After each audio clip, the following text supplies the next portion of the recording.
speak it, we mean it, yeah, we yap like that. Yeah, we yapping about life, fake fights in the grind, from deep convos to jokes out of line. No script, no filter, just thoughts on my mind. If it's real, we say it. If it's wild, we might kick back, tap in, let the beat breathe. Everybody got opinions, we got like 3. No suits, no ties, just mics and heat. If it pop in your head, yeah, it might get speak. Hey, talk to him. Say that then. Just yapping, baby. Just yapping, just yapping. Press play, we snapping. Whole crew too active. Twist that, just yapping. Part just yapping. Just yapping, just yapping. Press play, we snapping. And what is up, everybody? It is your boy WeTooDeep, and we are back with the Just Yappin podcast. And today we are going to cover some more controversial takes from the mind that is mine. And we're gonna sit here and we're gonna yap about it, right? We got some questions from the Discord as well. Pretty simple, again. Not much planned for this episode, but there's some controversial takes that I think would be interesting to talk about. So we're gonna start this off. So if you listen to the, if you listen to Slab and Me Community Show, I was doing a thing at the beginning of the episode called Top 5, right? We would do like Top 5 whatever within sports and pro wrestling. I felt that segment would fit better on this style of show, right? So I'm going to move it officially starting today on to just yapping rather than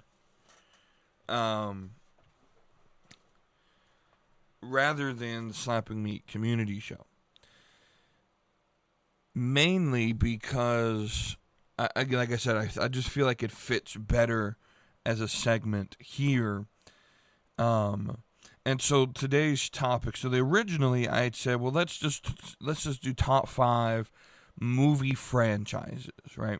And in the research for this, I then said, well, what are my top 5 movies? And I want to compare and contrast those, right?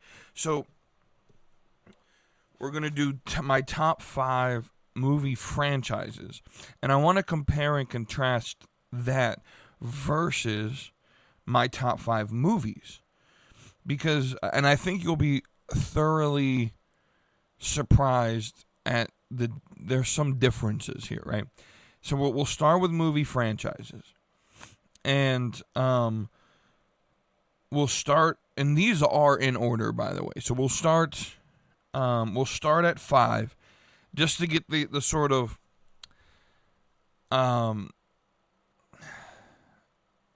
with when it comes to movie franchises,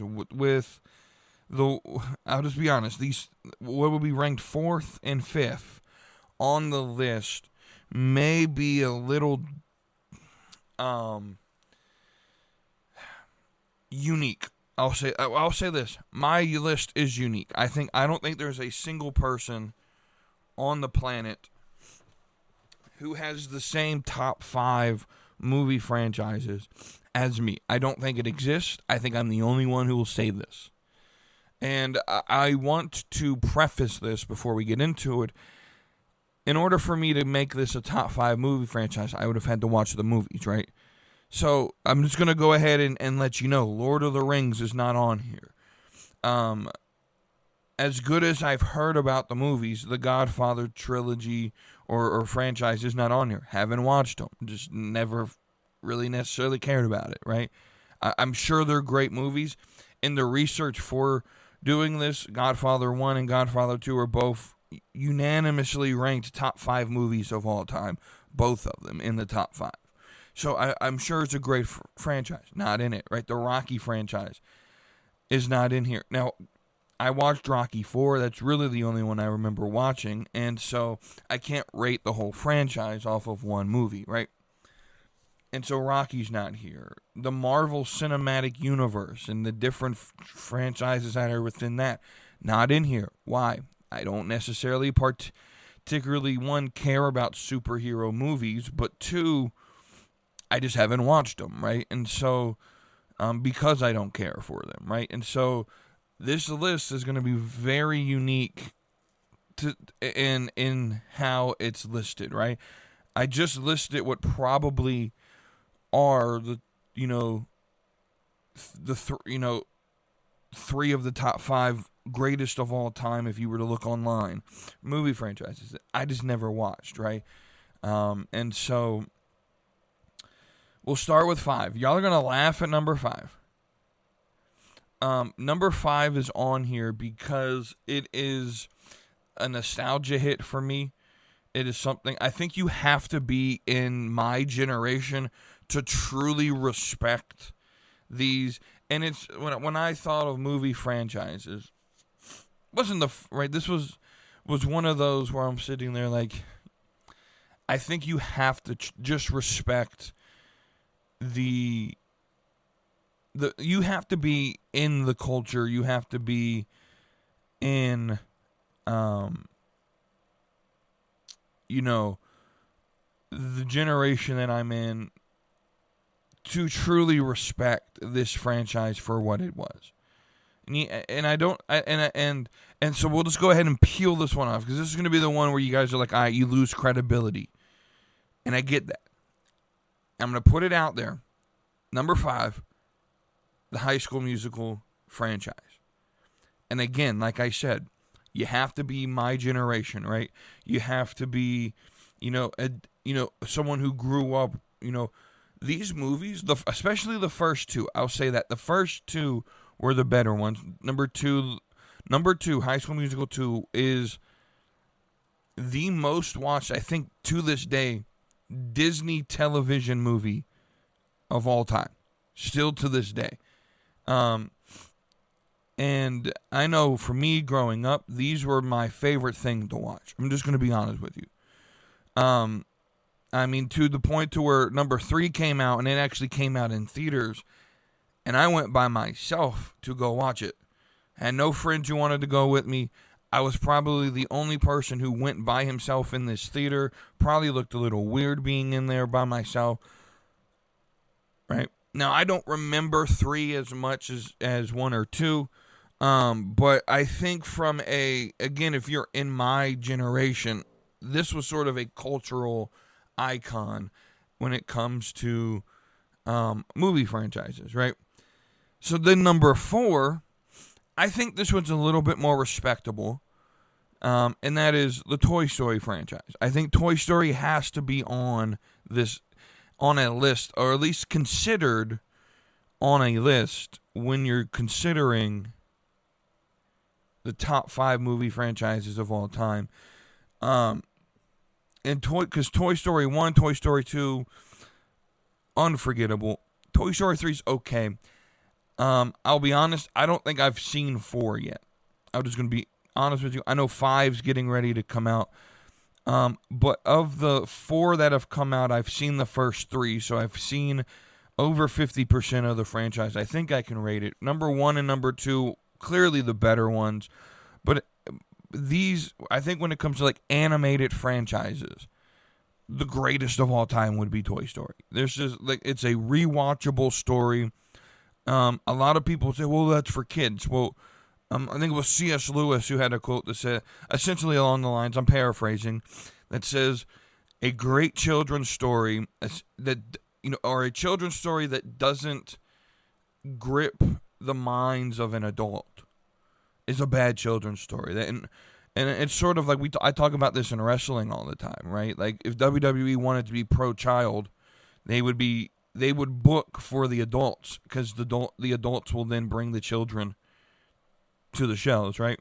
And if you keep the adults entertained, the children will then also be able to be entertained, right? So the best children's stories are actually those that not only get the children, because the children will watch anything, right? That's about toys or whatever, right? The children were going to come. But if you created a story that the adults liked, there's reasons why like SpongeBob puts in little adult humor that as a kid you didn't pick up on, but as an adult, it made the show somewhat bearable. Right? And so Toy Story is number 4. That one's actually not one I think that many people would critique. I definitely understand High School Musical is going to be critiqued. Understood. Especially if you're like a movie critic, you also have to realize when I watch movies, I'm not sitting there critiquing every little detail about a movie. I just don't. For me, it's all about, especially with franchises, is the entire franchise rewatchable? Because for example, right? There are certain franchises that I feel have like, and I'll take Rocky for example, right? I've seen Rocky 4, and I think I saw the one with Hulk Hogan in it. I don't remember which one it is, right? Rocky 4 is the movie that sort of made that franchise uber popular. And so I think, and this is in my personal opinion, the Rocky franchise is sort of hanging on the credibility of number 4 when the rest of them don't live up to that standard, right? And so for me, rewatchability, essentially saying, is this something that I would want to rewatch as a whole sort of series? And so that's why something like Fast and Furious, is not on this list, right? Because for me personally, I liked Fast and Furious. I liked Too Fast, Too Furious, the first 2, when it was about street racing and there was actual storyline, and you didn't, have cars driving on ice and floating in space. And right, once they started to make this essentially unrealistic, the franchise to me got ruined. And there's like 12 of them now, right? Like, and so that franchise is trash to me. I'm just gonna be honest, right?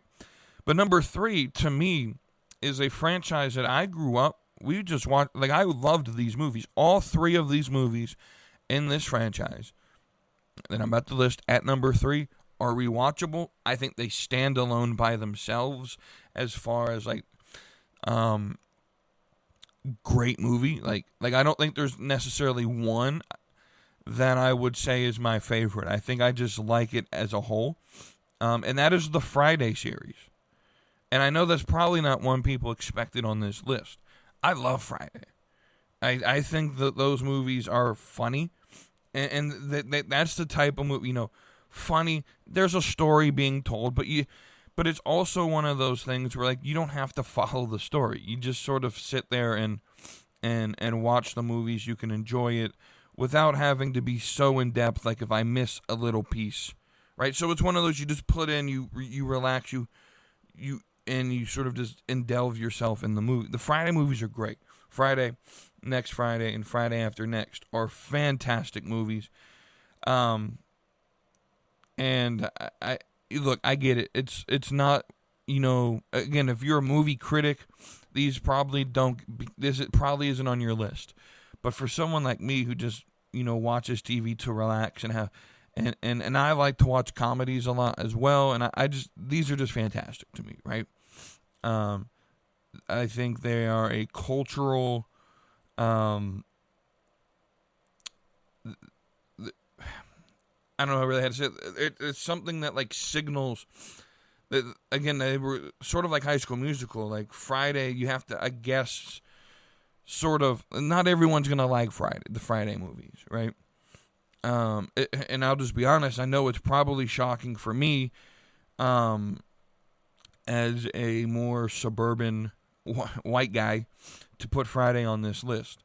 Y'all gotta understand. Y'all gotta understand. I like these movies because I watched them with my dad grew up in D.C. in the 80s. There's a reason the Washington Wizards are the Wizards now and not the Bullets, because they were kind of forced to change the name because of what was going on in D.C. at the time, right? Like, so, like, sure, I can act suburban white guy, but that's not who I am, right? I don't know what it is about these movies. Easily requote. I'm not a requote person. Like, I don't quote movies all the time. I know there's a lot of people who like have these intrusive thoughts of like quoting movies, all that. I don't do that. I'm very bad at remembering who's in movies, what they say. I just sort of remember the story, right? But this is somewhat of an easy sort of meme-worthy. Like I imagine, I'm going to say this. I think if the Friday series came out in the 2010s and had a little bit better production value, not that it was bad, but imagine if they came out in the 2010s. Now, it wouldn't have been as, some of the comedy would have been removed because we live in a soft ass culture. But I don't know. It's still meme worthy. It's still funny. And I think Friday has to be on, at least for me, is the top 5 movie franchise of all time, right? Then we get to the heavy hitters at number 2. And these two probably are on everyone's list. So number 2 for me is the Star Wars franchise. And you could take this one of 2 ways. You could say the first 6, George Lucas, before he sold out to Disney, and then we could separate the Disney trilogies as its own franchise. I'm not going to do that. Here's why. I'm actually of the opinion that the Disney movies are very good.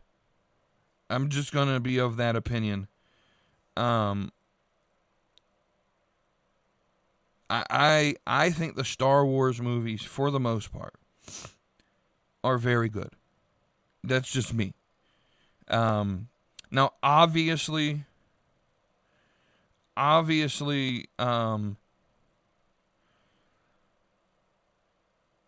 Strikes Back and A New Hope are the top 2. Those are obviously the best. So the Empire Strikes Back is number 5. New Hope is number 4.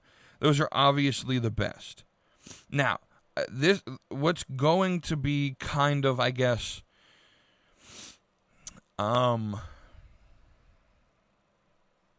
controversial is I think The Last Jedi, which is number 8, so the second in the Disney trilogy. This one came out in 2017. I think The Last Jedi is then number 3 on the list of Star Wars movies. I really do. That I think it. I just think it is. Number 4. You know, if I had to rank them, we could do that. I think Revenge of the Sith is number 3. So when it comes to me, 3, 4, and 5 were the best of the original trilogies. I really liked Last Jedi. And I don't have necessarily a reason as to why it's better or not. I just think Last Jedi is just fantastic as a movie. And I think the Disney franchises get so much hate from the original viewers of Star Wars because, Disney's going to ruin it, or George Lucas sold out, or whatever crazy they have. No, it just realistically, that one's good. I'd even say I'm not a big fan of the standalones, but I'll be honest. I think Rogue One is a top 5 movie in the Star Wars trilogy, like franchise. I think Rogue One has to be a top 5 movie. It was just right. Sure, there's some plot holes. But this one just really sort of, I don't know. I just don't know what it was. Just a great movie. I think a lot of people hated on it for no reason. And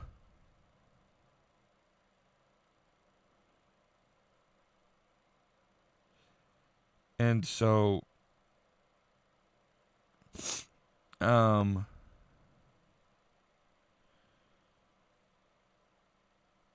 I think what we all can excuse me, I think what we all can agree with is that, excuse me for a second. I think we all can agree that Phantom Menace and Attack of the Clones are absolutely the worst 2 movies ever made in the Star Wars franchise. But this is number 2 to me. Here's why. Because you have 11 films in this franchise. So you have, of course, the original 6. You then have 7, 8. You have Rogue One. You have Solo. And there's a 9th one too, right? So 7, 8, and 9, and then Solo and Rogue One. Those have been the 11 movies so far in the Star Wars franchise, right? And so, where I think episodes 3, 4, 5, Rogue One, and number 8, I don't remember I just call them by episode numbers. I don't remember the names. So right, 3, 4, 5, number 8, and Rogue One, where those 5 are really good. And I would even say like episode 6, Return of the Jedi, pretty good. Like you have probably 6 or 7. Sorry. You have about 6 or 7 very good to great movies in the series. But then you have like the back half. Solo was not good, or Solo was sort of mid, right? But then you have awful with episodes 1 and 2, and then you have episode 9, which again I'll call it like a mid. So you have some that are very good to great, and then you have the back half that are like mid to just plain awful. And so for me, when you average that out, you have a good franchise, right? And so they're number 2 in my opinion. And then the number 1 movie franchise in my opinion is the Die Hard franchise. And for me,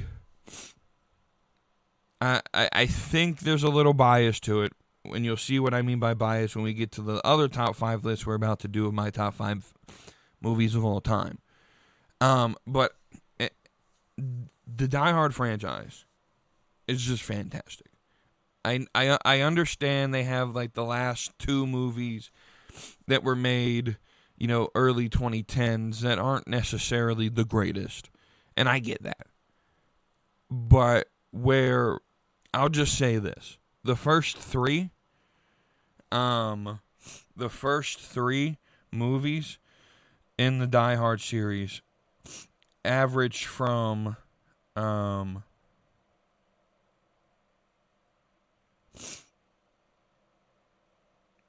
for me, the first 3 average from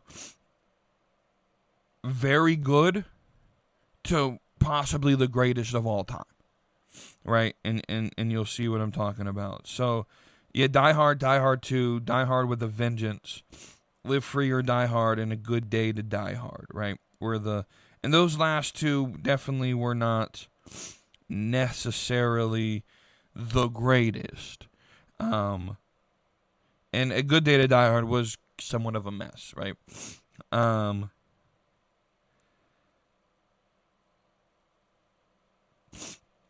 But when you talk about the greatest movie of all time, or at least in action, right? Die Hard, the original Die Hard, is probably what I would consider the most perfect action movie you could ever make. And then some will say, well, Die Hard 2 is just a rehash. Okay, well, if you have a perfect action movie, sure, do it again. Right now, I think Die Hard 2 is 3 on the Die Hard with a Vengeance. Was just fantastic as well. They're just perfect. Just perfect.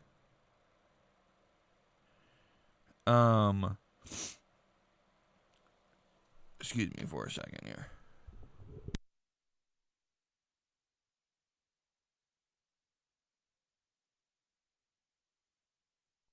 Sorry, I knew it was kind of probably getting annoying that I was sniffling in the microphone. It's getting to the time of year where my allergies are coming back. So, you know. Anyway, moving forward, so let's recap what we just said. My top 5 movie franchises of all time: 1, Die Hard; 2, Star Wars; 3, Friday; 4, Toy Story; 5, the High School Musical trilogy. And again, with the criteria being I've had to have watched at least over half the movies, if not a majority of the movies in the franchise, for me to rate it. I've had to personally have seen it, right? So those are my top 5. So in doing this, I then had sort of this like, well, okay, well, I want to see how it's different between my top 5 movie franchises, where I don't necessarily think all of them. So, for example, like in every single one of these franchises, there's a movie that sticks out as this was just plain awful, right? So for Die Hard, it would have been Die Hard, or A Good Way to Die Hard, and you know, for the fourth and the fifth ones were sort of messes, right?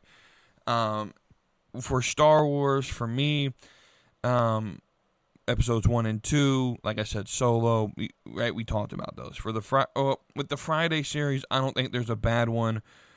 But from a realistic standpoint, none of these movies would be rated in the top 50 movies of all time, right? If you're just rating standalone movies, none of the Friday movies are in the top, 50 of all time. I think for me, as a series and someone who likes comedy, it's rewatchable. But again, I wouldn't put a single one of them in my top 5 movies that I've watched of all time. Toy Story, right? The fourth one, again, I haven't watched, so I can't really rate, but I've heard it wasn't really the greatest. I even thought maybe 3 was sort of lackluster, but where they sort of lacked, 1 and 2 definitely, did very good. And then you talk about like High School Musical. Well, the third one wasn't as memorable as 1 or 2, and number 2 was clearly the standout, right? So then I was thinking, okay, so what would my ratings be if I just did standalone movies? What would my top 5 movies of all time be? And this is challenging for me because I up until probably me doing this exercise, I never really would say I have a favorite movie. So what I ended up doing was I went to IMDb, and they have their top 250 movies. And I just started scrolling through there. I figured by scrolling through there, I could come up with a top 5 list of movies that I have watched. And I have. And I don't know where these were all, and I didn't write down where these are individually ranked on IMDb, but these are my personal list, top 5 movies of all time. We start at number 5. And this is probably the newest of all the movies. This might possibly be the greatest movie of the 2020s. When the 2020s are all said and done, and I know we're halfway through, we're 5 years through the 2020s, right? And so we got a half a decade to go. We got 5 more years to go of movies that could come out and be made. I think at the end, when we turn the page on January 1st, 2030, and 2030, we're going to get list of the best music and the best movies and everything of the 2020s. When the 2020s are over, I think what could be the best movie of the 2020s, in my opinion, and there's a lot of good ones, but in my opinion, the best movie so far that I've seen in the 2020s, the first half of the decade, is Oppenheimer. Now I'm probably a little biased because I do love like historical movies like this. But I just, from the casting to the storytelling to the just drama and the cinema, I don't even know what the word, cinematography or whatever it's called, right? Just everything about this movie just felt perfect.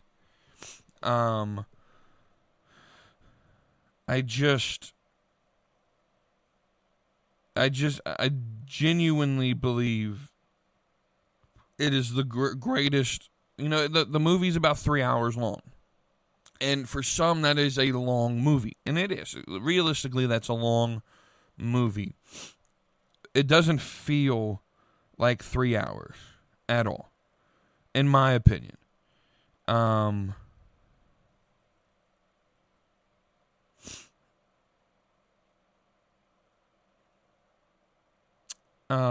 Now, I just said best film of the 2020s. I went on Google and I said, give me reasons why Oppenheimer might be the best movie of the 2020s. And it pulled up. Oppenheimer is widely considered one of the best films of the 21st century. So of the 25 years we have had in the 21st century, the internet is saying that this possibly could be the greatest film of the 21st century. A masterpiece of modern cinema, lauded for its technical precision, acting, and direction. While highly acclaimed, declaring it best of all time is subjective, though it is frequently ranked among the top most important films. Now, I 100%, I would say, I think of the century is a stretch. I'm just gonna be honest. Like, I think it's top 5, possibly. But I'm sure if I think hard enough, there's better movies that have been since 2000. I think so. But I think of the 2020s, without a doubt, could be the greatest movie of the 2020s. The cinematography, the acting, just the storytelling, everything about it was just very, very good. I know people don't take Reddit for all of what it's worth, but I'm reading this Reddit review of it. And this guy said, Oppenheimer is one of the greatest movies ever made and easily my favorite. Some of the things he lists, things I've already mentioned, but then he adds, like, the soundtrack. And I'm not a soundtrack person. I don't remember the soundtrack. I'll take his word for it. I don't go to movies to listen to the music. Yeah, but I will say that Oppenheimer is also it's one of those where you want to rewatch it and keep rewatching it, right? I think the only movie in the 2020 so far that I've had that same feeling of I could rewatch this over and over again is the Superman movie that just came out last year. I sort of had that same feeling watching that. I watched that twice in theaters. Now, I don't typically go back and rewatch things in theaters. But, so that's me. That's number 5. Number 4 is Django Unchained. This was a very good movie. Very good movie.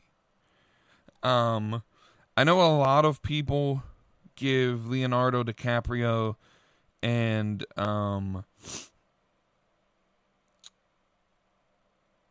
what is his name?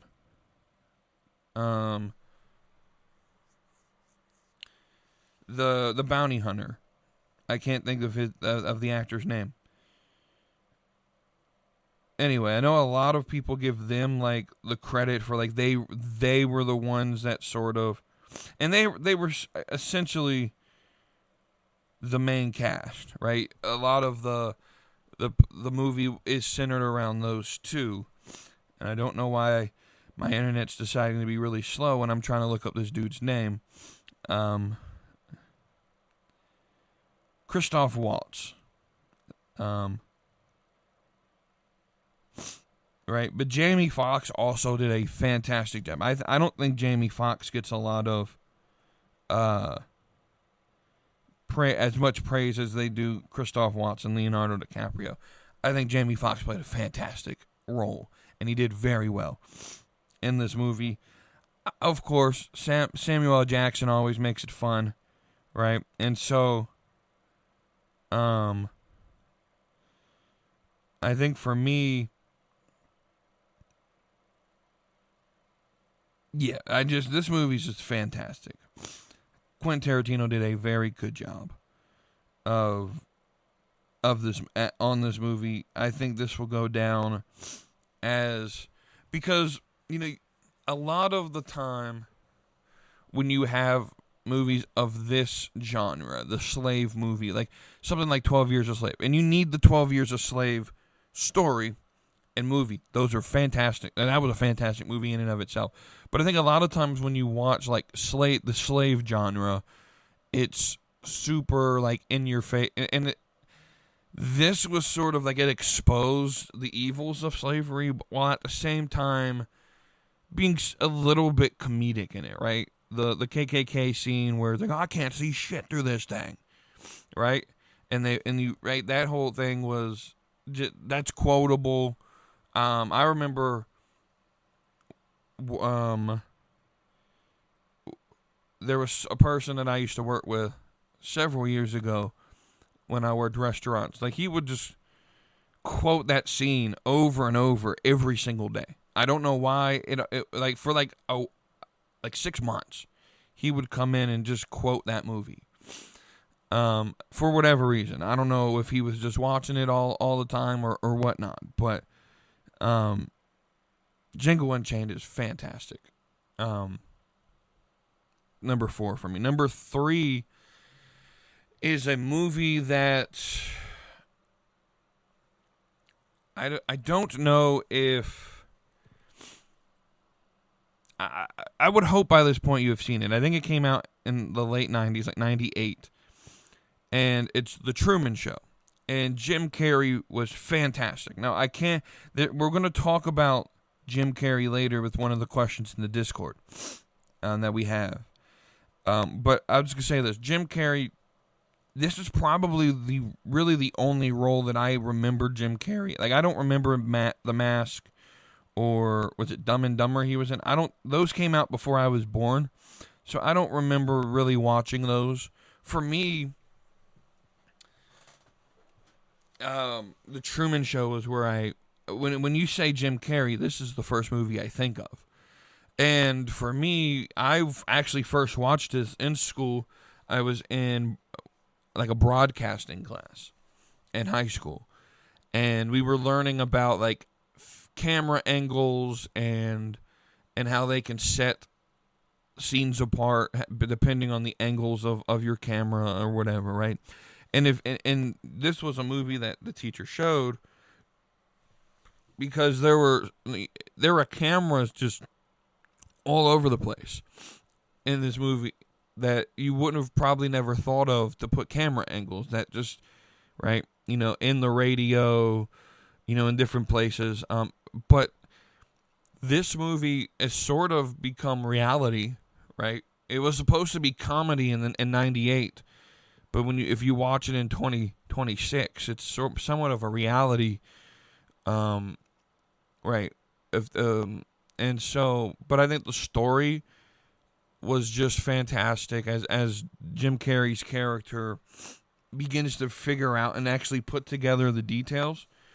And it's a very good story, as well. Truman Show's a great movie. If you haven't watched it, you have to go. And to me, that's number 3. Number 2, I'm a big fan of the older 80s movies. I really just am. Shawshank Redemption is number 2. In my opinion. The second best movie of all time, in my opinion, in my list. Shawshank Redemption. This is just a great... there's really nothing I could say. It's just... Right? And then number 1 is the Die Hard movie. I literally should have given this away when I said it was the perfect action movie. Like, literally perfect. I don't think there's anything I would change about the original Die Hard movie. It was just perfect. It was a perfect movie. And to me, what really sets it apart is nowadays in our action movies, you have people. So like for I'll give an example, right? A lot of our action movies, you have like superheroes. So thinking like John Wick, right? He's like a superhero, right? Essentially, he's not. He's a normal human. He doesn't have powers, but they treat him like a superhero, right? In the way that he works, like he can do practically anything, and we've had that forever. That's sort of what Chuck Norris was, right? As well, but I think what made John McClane as a character and the movie itself just so perfect is that this was just a normal dude. He got his ass kicked sometimes, right? He didn't have superpowers. He bled all over the place. Like this is the John Moxley of movies, right? John Moxley would play John McClane pretty well, I would think, right? If you're a wrestling fan, you would understand what I'm talking about. Kind of forgot that I wasn't on my wrestling podcast for a second. That's a poor reference if you're just trying to get pop culture and you don't watch wrestling. But yeah, he was just a normal dude who was trying to, save his wife, save the day, just do what men do and do right. And at the end, but it has a perfect heel, like a perfect villain. And I've always said, and this is why, like, in wrestling, I always talk about because I relate a lot with wrestling, and a lot of the audience who watches this show watches the wrestling show, so they would understand as well. In pro wrestling, like, in order to get, like, a baby face, like, and I'm going to use baby face is the good guy. In order to get a perfect babyface who comes in and saves the day, well, unless there's a villain that is dominating, you need a reason to come in and be. And I could sort of turn this into like a religious connotation, because that's sort of what I do. So we always talk about in religion, like, especially in the religion I practice of Christianity, that we need to give the good news to people, right? And this is one of the areas, if I could throw critique at the modern Christian sort of evangelical churches, it's always about good news, good news, good news. I'm just going to speak from someone who is sort of logical. If we don't give them the bad news, then the good news doesn't matter. If we have to tell them that Jesus came to save you, but you don't tell them what they need saving from, then it doesn't actually matter. It's not going to do anything to them, because if there's no bad news, that's why I've always proclaimed when I tell people, the story of Christianity, like, this is the reality of the situation. You are in rebellion against the creator of the universe. You're doomed, bro. And your choices that you make on a day-to-day basis are bad, right? And you walk them through what, the word sin and what sin is, and how it's rebellion against God, and that God is holy and set apart and can't be in the presence of sin, right? And so you have in the simplest ways, like, the reason that, like, good versus evil stories work is because it is the reality of the situation of what human experience is you have this evil that corrupts everyone, and the force of evil being sin, and then you have that the reality that evil is going to destroy everyone. And then in steps the creator of all things, who steps into human history. He steps into corruption, lives an incorruptible life. He lives a perfect life. takes the penalty, right? What we call, big word, penal substitutionary atonement. Penal meaning penalty, substitutionary obviously is kind of logically understand. Takes, he takes the penalty, and then atonement means to make right in a legal sense, right? So the punishment that was legally required for evil, for sin, was then placed on the creator of the universe, right? And it didn't just clear the debt. And I think we do a bad job explaining this to people who aren't Christians.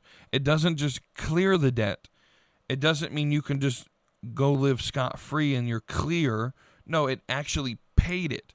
The debt was still paid. Your debt that you owed was paid by a substitute, right? It wasn't just sort of wiped away off the chalkboard. No, the debt was actually paid. It wasn't waived. It was credited, if we could use it that way. Like if you work with money or anything, like so I work in like the self-storage industry as my day job, and when people start getting late fees, you can do one of two things. You can either waive the late fee as if it never happened, or you could put a credit on the account, which essentially is the company paying for whatever the credit is, right? And so the good news is we start with the bad news. We're all kind of messed up. We're all broken. And I wouldn't even say that we're dead in our trespasses. We're dead in our sins. We don't choose good. The Bible actually states that before conversion to Christianity, you're actually what we would call a God hater. You hate God, right? You're a God hate. So you're not neutral in this, right? This is why I would, going back to last week, agnosticism doesn't exist. You can't be neutral.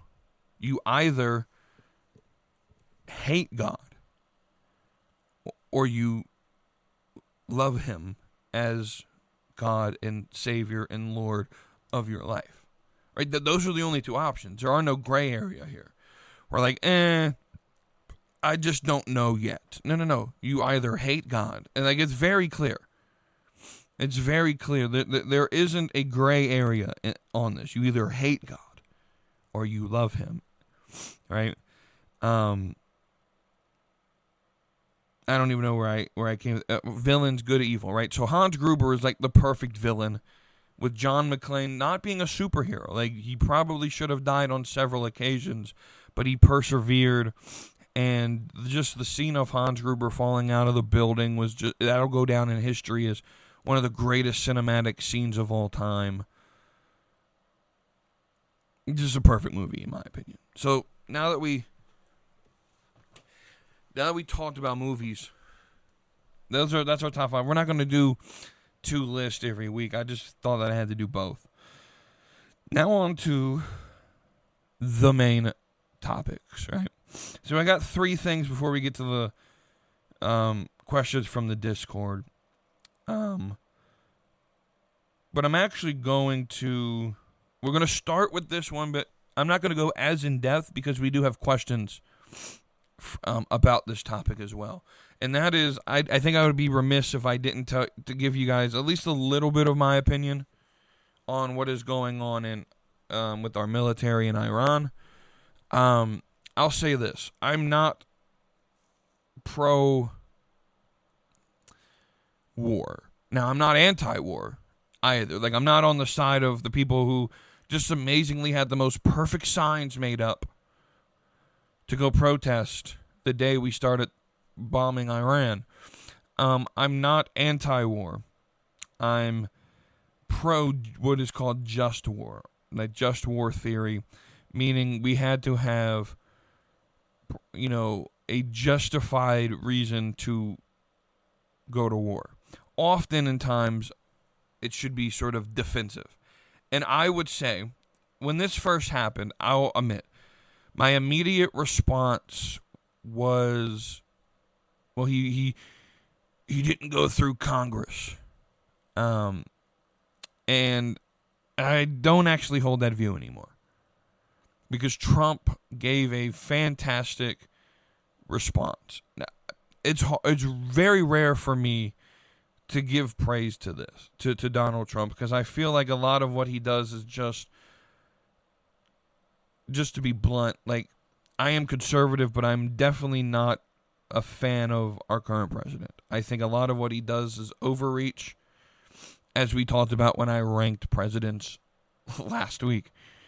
But I think in this instance, he gave a perfectly good response and laid out how for the last 47 years, Iran has been attacking us, and so this was defensive.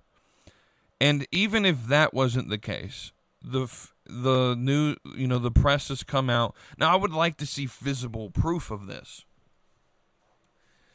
but we're not going to get that. So I'm going to have to take it for what it is, and that is apparently, from what we're being told, from our intel, is Iran had enough radioactive nuclear material to make 11 nukes that they could fire at will and reach America, reach whoever they want, reach Israel, reach our allies. And there is no reason in the world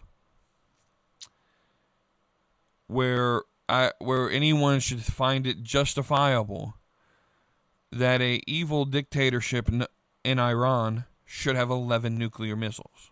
Just there's no circumstance in the world where I could sit here and say, oh yeah, 11 nukes is perfectly fine. It's not like they're going to try to kill us. And so, if that is true intel, and I'm going to have to believe that it is, I think it is then justifiable to say our attack was in self-defense, does not have to go through Congress. Now, I will say this, Trump has, I think, 90 days to get a vote through Congress. If we're still in Iran in 90 days, it should go through Congress. I think Congress should vote on it. I still think even to this day, Congress should vote, but I'm not going to be one of those sort of gripe over he didn't go through Congress before he acted. Congress can't even get a simple Save American Election Act. Like the most common sense law, the most common sense of all laws. You must have ID. You must be a United States citizen to vote in United States elections. That shouldn't be controversial. That's just common sense. To go to the liquor store, you have to get an ID to show proof that you can buy liquor, right? To go buy a lottery ticket, I have to scan my ID because I use the little machines. I don't go up to the cash register anymore. I just use the little machines, right? But you got to scan your ID. To do like 90% of the things that adults do on a day-to-day basis, you need some form of identification. This idea that like it's going to suppress people from voting because when Democrats say it's going to suppress voter, what they mean is this is what they mean. I'm going to tell you, this is the language they're not telling you. What they're saying is, oh, these black people are too stupid to know how to get IDs, which is not the truth at all. That's what the Democrats really mean when they say it's suppressing votes. No, and I'll just be honest with you. Any person you ask, of any black person you ask, I think like there's, from what I understand, because that's not my experience. So, but I grew up in and around those communities that Democrats would assume are too stupid to know where the DMV is, and one of the key places that they know about is the DMV. Like they know where the DMV is. They know how to get there. They know how to get an ID. Most of them have IDs of some form anyway. Like I don't understand the argument. Now they're going to use the argument because it's going to protect illegal. Like if we don't get it passed, it's going to allow illegal immigrants to then vote in our elections, right? But again, I don't think it's common sense, I think it's common sense to say in American elections, only Americans should vote. I just don't think that that's a hard thing to press around. That should be 99% approval in Congress, but it's not. We can't even get that passed. Do you really think we're going to get a war acts decree passed? Absolutely not. And so I think Trump was well within his right as the executive to launch the attack. I'm not losing sleep over the fact that Khamenei is at room temperature. And I mean, my response is simply this. We need to be quick and efficient, and we need to set a goal. We need to have a clear mission, whatever the mission is. And I think Marco Rubio, our Secretary of State, has done a very good job explaining our mission is not regime change necessarily. Now, it's going to involve regime change, but it's not necessarily taking over Iran. The citizens of Iran are going to have to do that. That's going to be the difficulty because of the Persian people. So Iran is not Arab, right? So there's a difference between Arab and the citizenship of Iran. Iran is made up of mostly Persians. And Persians are very, I don't know how to say this. They are very laid back, sort of not assertive. And so there is a real possibility that we just took out the regime that was there and something worse could take its place. There is that possibility because what also needs to be known about Iran is they essentially have two militaries. They have the Revolutionary Guard, which is the regime's military, and they actually aren't made up of most of those aren't Iranian citizens. They are essentially mercenaries who are very pro-Islam. Because what you gotta also understand is that Iran being Persian, like I said, there's a difference between being Arab. Like a lot of times when we think of the Middle East, we think of like, Arab Muslim nations. Now, Iran is definitely Islamic, but they're not super assertive with it. It's not the, ISIS, Hamas type, jihad type Islam. It is very laid back, very, prior to Khamenei, the revolution, and I think it was in 79, prior to that, Iran was very Western, and would be if the regime wasn't there. And so if the Revolutionary Guard takes over and runs the government, you're going to have another Hamas or ISIS situation. We can't allow that to happen. But that's also not the mission. The mission is to make sure they don't get nukes. And so it's up to Iran to... it is up to Iran to take over their country. Right? They have assistance. They've been asking for American help for a long time. They got it.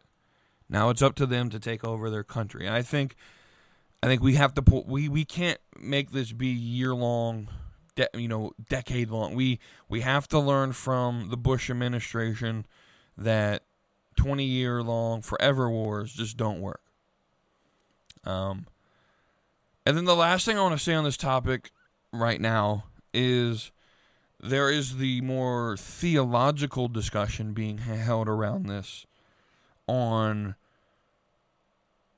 because a lot of the conversation is, did Israel drag us into another war? And I would say no. But a lot of, from a a theological perspective, this idea of, there's a lot of people who believe that this is going to introduce the final days, right? That, Jesus is on his way back. And from a theological perspective, here's why. What we're dealing with is, in the Ted Cruzes of the world.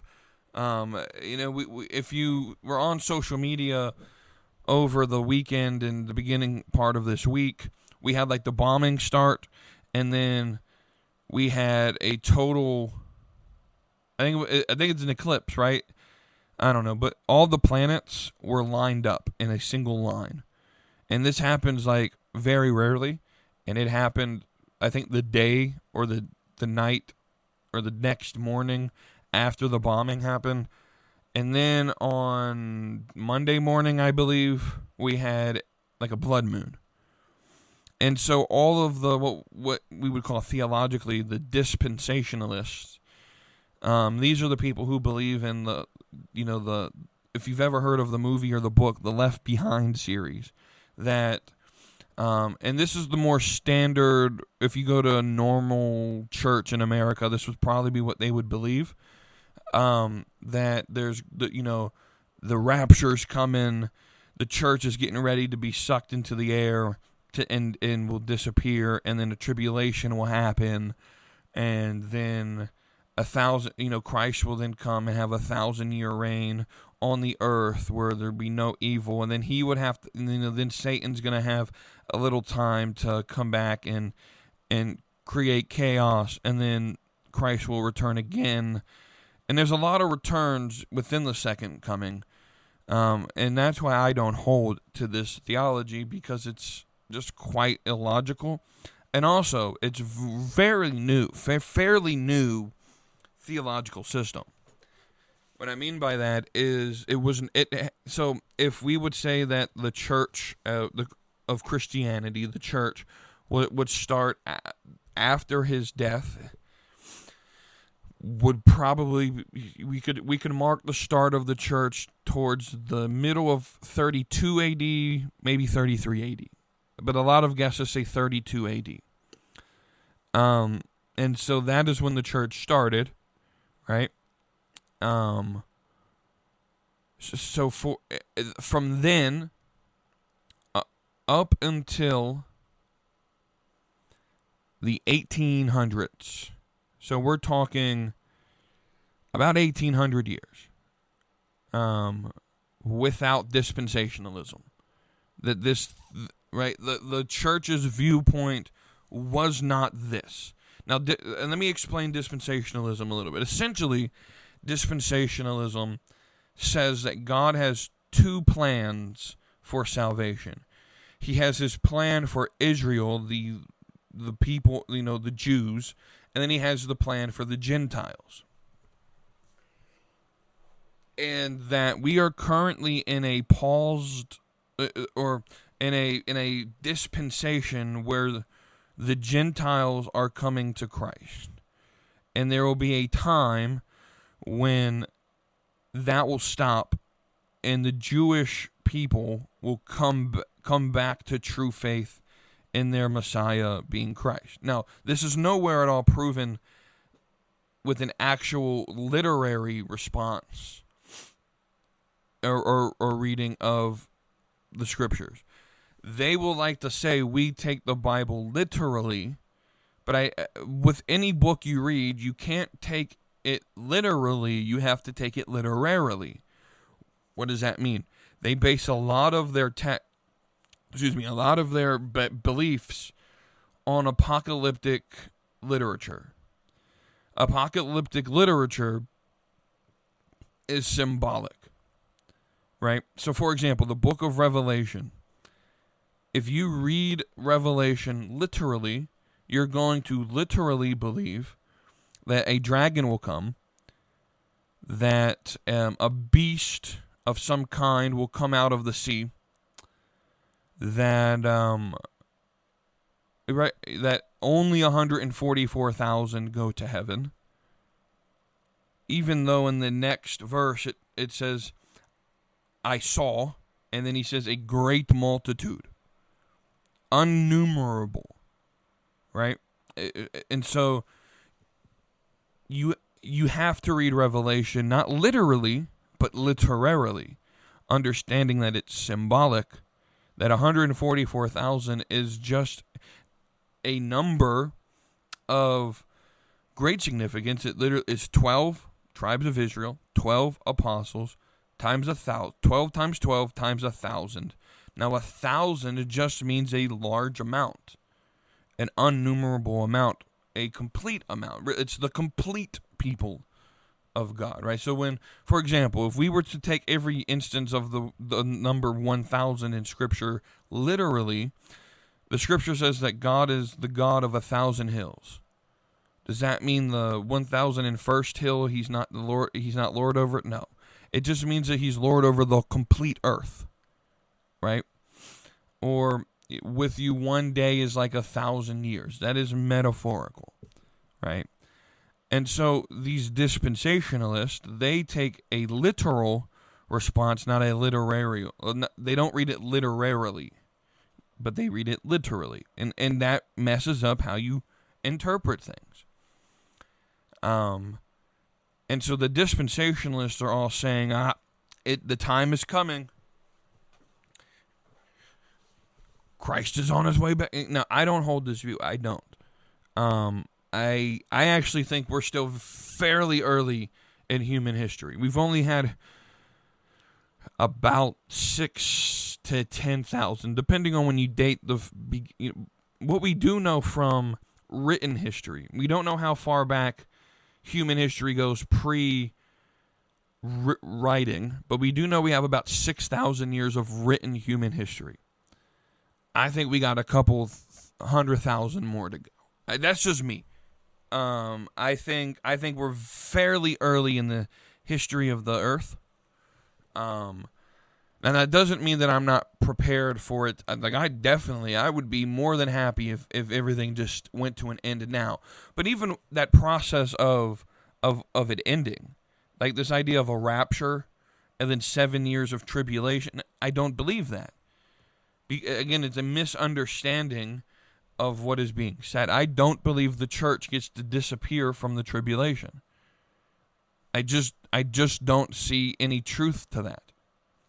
I think it's westernized American, quite honestly, ignorance. Because what do I tell the Christians in Iran right now who have to go to church underground? They can't worship in person above ground. They have to hide. They don't have scripture. They are being persecuted. What do I tell the Christians in Africa right now, especially northern Africa, Nigeria, who are at risk every day of dying from Boko Haram? What do I tell the Christians in Indonesia, which is a mostly Muslim country? Despite being in Asia, you would think it's Buddhist. No, it's mostly Muslim. What do I tell the Christians there who have to sort of worship in secret? What do I tell the church in China who meets underground? Like, they're going through actual persecution and tribulation, and the Christians in the West think it's just going to be easy breezy, that we just get to escape it. I think it's highly arrogant and highly ignorant, and quite honestly offensive.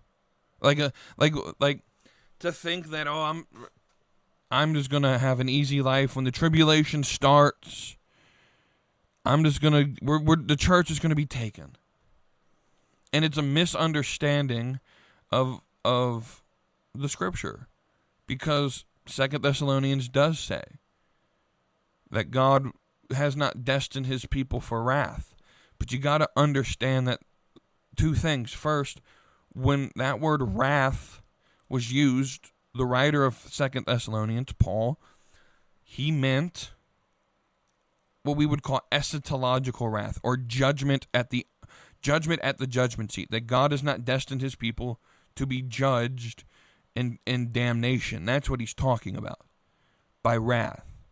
But it's also a misunderstanding of who's doing what the wrath is in Revelation.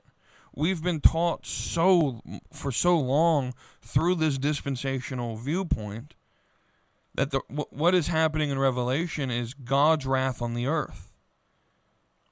which is why the church has to be taken. But that's not what it is.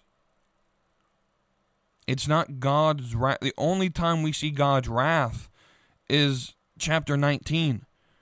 And after, when the second coming happens and Jesus returns. The tribulation, or what we call that is the beast wrath on the people of God. That's the martyrdom of the Christians. What's happening in the first, between chapters 4 and 18 of Revelation is not God's wrath on the earth. It's the beast wrath on the earth against the people of God, which is why when you get to Revelation chapter 20,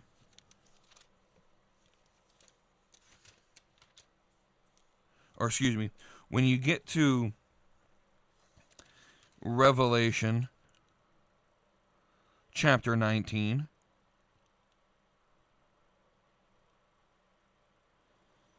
after chapter 18 ends by saying, and in her was found the blood of the prophets and of the saints and all who have been slain on the earth. You then get to chapter 19 and you start seeing a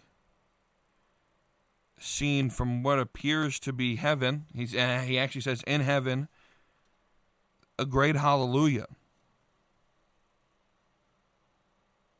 And there was worship in the first half. Then you have what is called the marriage supper of the Lamb. And then Christ shows up in verse 11. And notice how he's described when he comes. His eyes are flames of fire, and on his head many diadems. And he has a name written on him which no one knows except himself. He is clothed with a robe dipped in blood, and his name is the Word of God.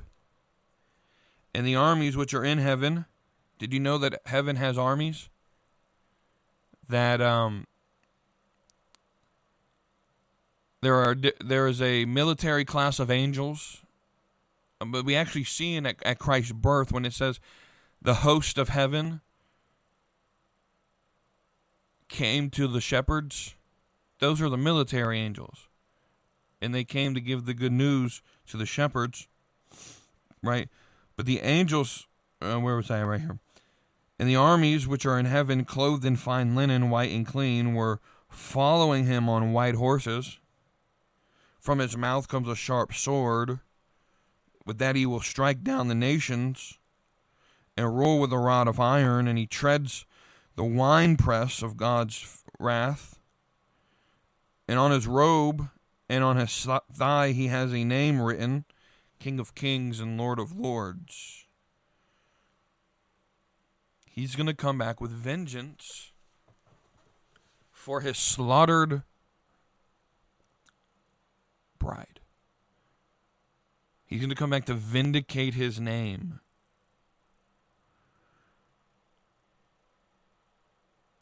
Right? And that's when the first wrath of God is actually pressed. Everything else between then is martyrdom of Christians.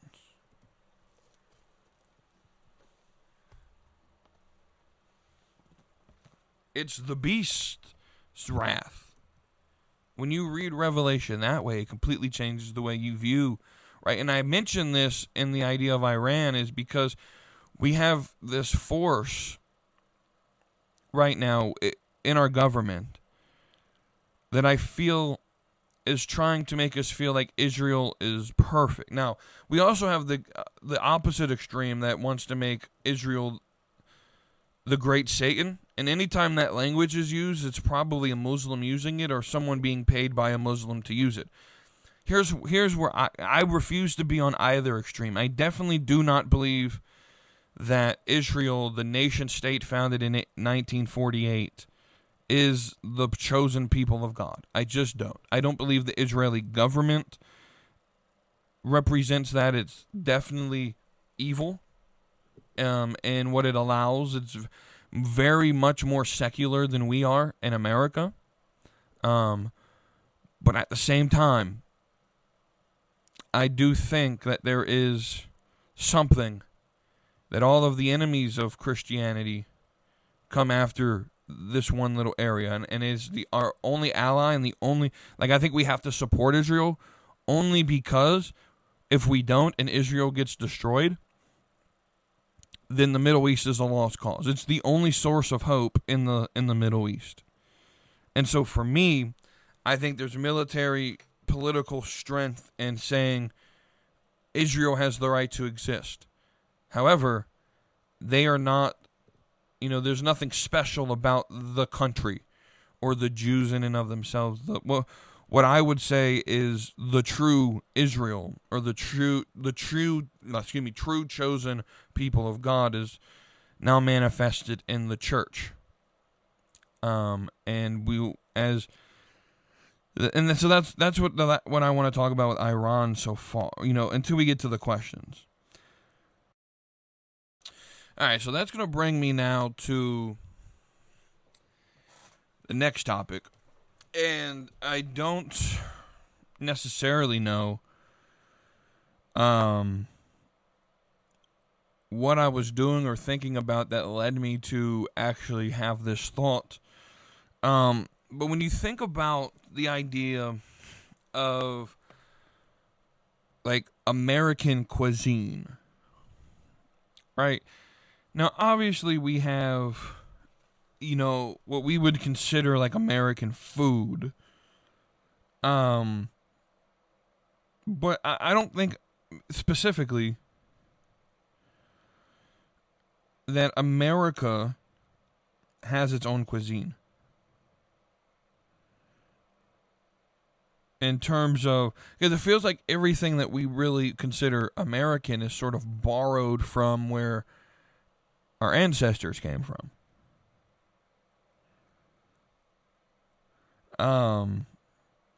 So now, realistically, you have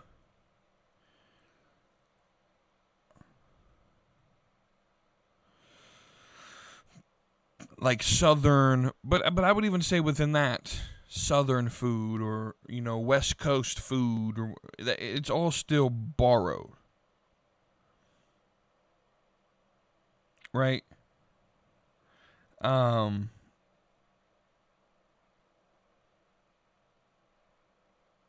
And so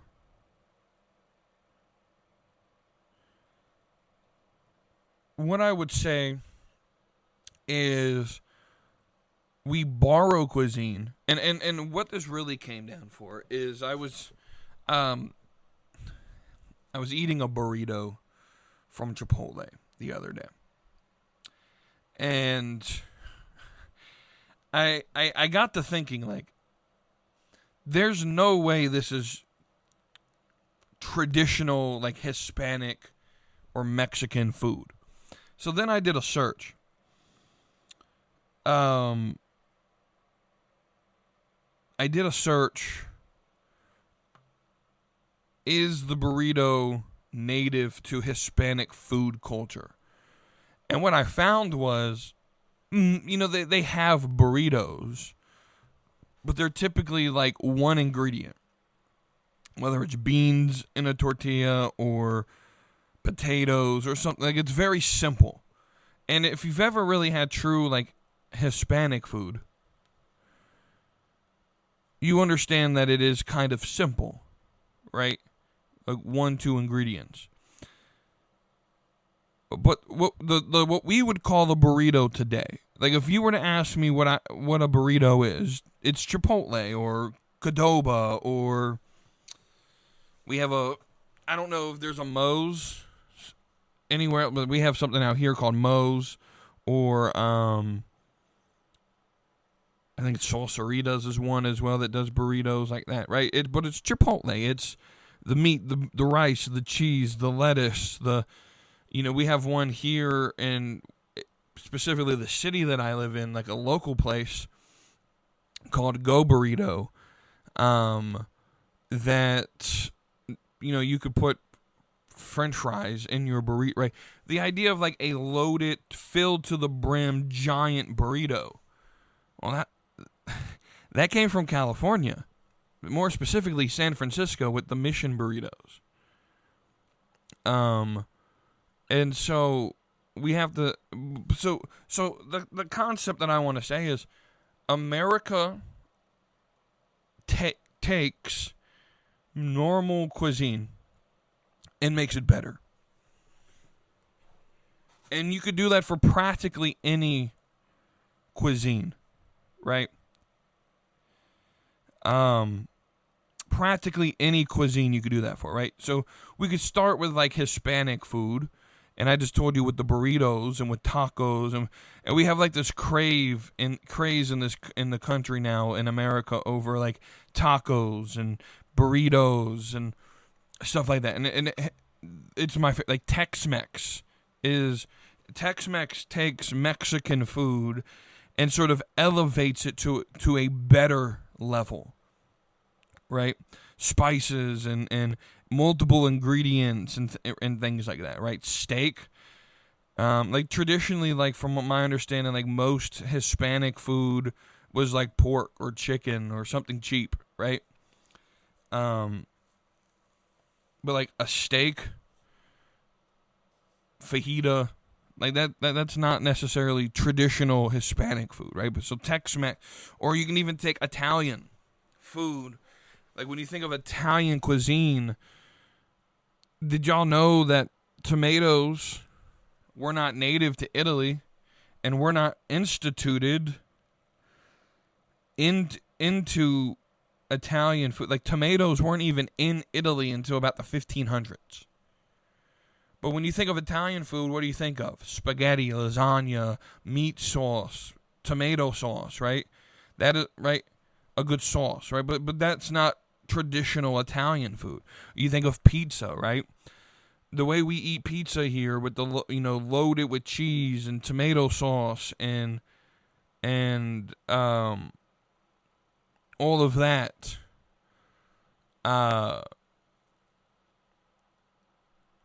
that's not Italian pizza, but it's so much better. Hamburgers, right? The hamburger was taken from Germany. Like I think they called it like a mincemeat sandwich or whatever, right? But it's just ground beef.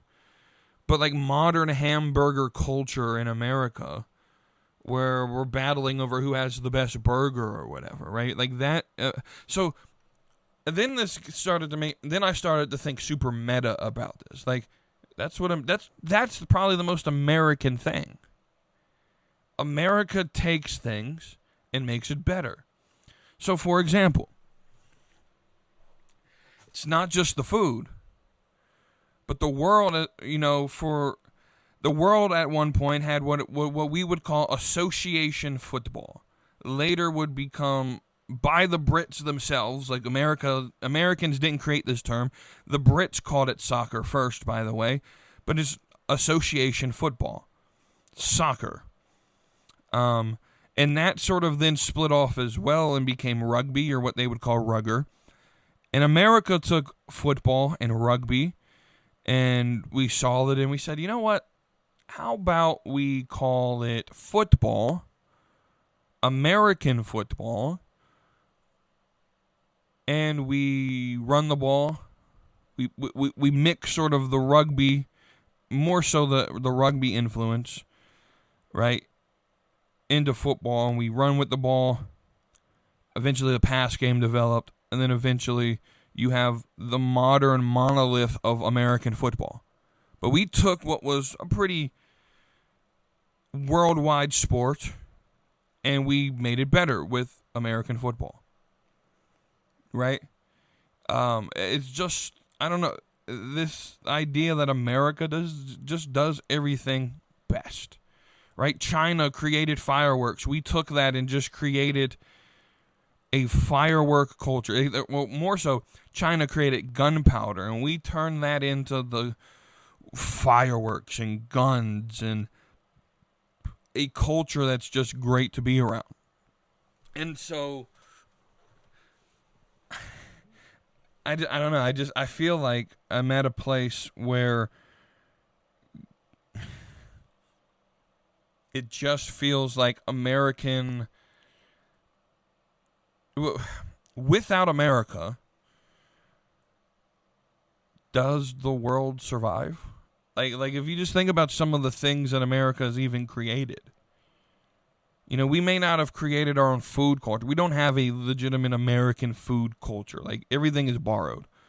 But technology, entertainment, right? We took a sport known as wrestling and turned it into an entertainment powerhouse known as WWE. Where we took the physical aspect of wrestling and we turned it into a spectacle with entertainment, and we took all the best parts of the circus and entertainment and mixed it all together into one, right? I don't know. The whole point of this is where we live in a culture, really what I want to do is we live in a culture where there's a lot to hate America. Like, people just hate on America all the time, and I don't know. I'm sorry. I'm proud to be American. I don't think we get it all right. We have a pretty shady history at times. But we are literally the greatest experiment ever done in human self-governance.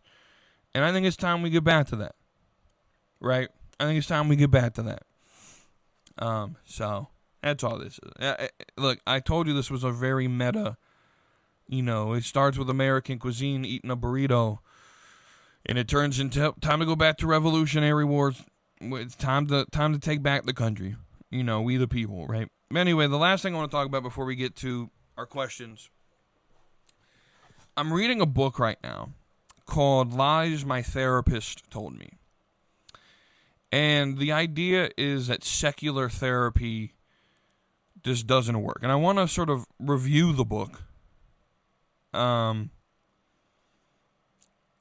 not done with it. I'm about 2/3 of the way done. I will say this. The book is very repetitive. It probably could have been about 5 chapters. Because he hammers in really one point. And that is there's a difference between the brain, the physical matter, the thing inside your head, and the mind, basically what we would call like your inner person, right? Now, it is from a Christian perspective.